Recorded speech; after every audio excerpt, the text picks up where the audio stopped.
آپ اپنی زندگی کے فیصلے اللہ کے حکم سے کرتے ہو یا لوگوں کی باتوں سے؟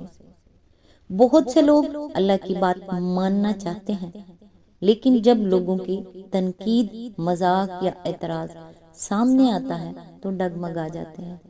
ہمیں اللہ کی ناراضی سے زیادہ لوگوں کی ناراضی کا خوف ہوتا ہے۔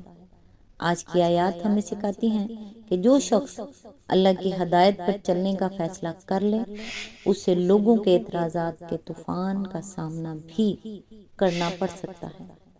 السلام علیکم۔ آج انشاءاللہ سورہ البقرہ کی آیت نمبر 141 سے سٹارٹ کریں گے۔ اس کا ترجمہ اور تفسیر تفہیم القرآن سے بیان کروں گی جو اہل سنت جماعت کے لیے ہے۔ یہ آیت ہمیں سکھاتی ہیں کہ اللہ تعالیٰ ایک اہم حقیقت بیان فرماتے ہیں کہ ہر انسان اپنے اعمال کا ذمہ دار ہے، اور پھر قبلے کی تبدیلی پر اعتراض کرنے والوں کا ذکر کرتے ہیں۔ تو آئیے سٹارٹ کرتے ہیں۔ اعوذ باللہ من الشیطان الرجیم، بسم اللہ الرحمن الرحیم۔ وہ کچھ لوگ تھے جو گزر چکے، ان کی کمائی ان کے لیے تھی اور تمہاری کمائی تمہارے لیے، تم سے ان کے اعمال کے متعلق سوال نہیں ہوگا۔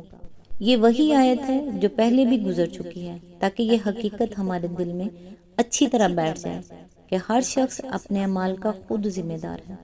نجات کا معیار خاندان، نسب یا بزرگوں سے تعلق نہیں، بلکہ اپنا عمل ہے۔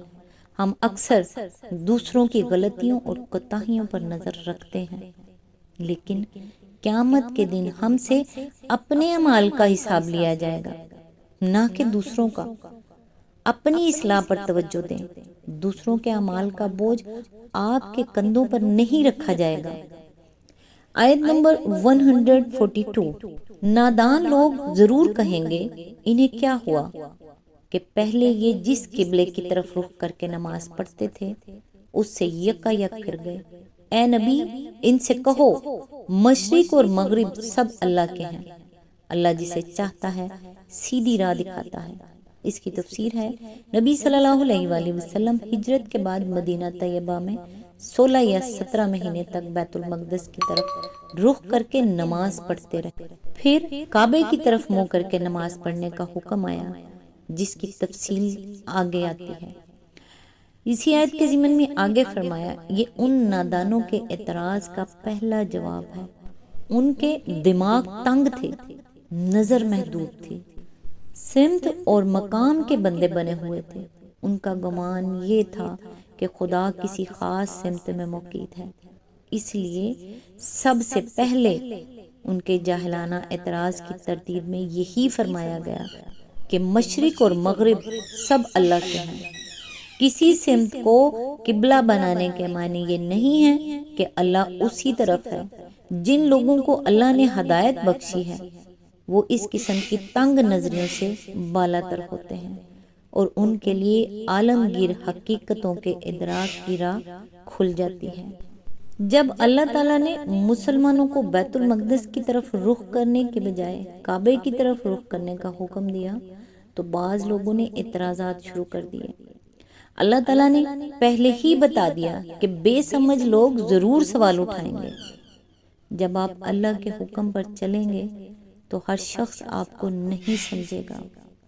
کچھ لوگ اعتراض کریں گے، کچھ مذاق اڑائیں گے اور کچھ تنقید کریں گے، مگر مومن کا کام لوگوں کو خوش کرنا نہیں، اللہ کو راضی کرنا ہے۔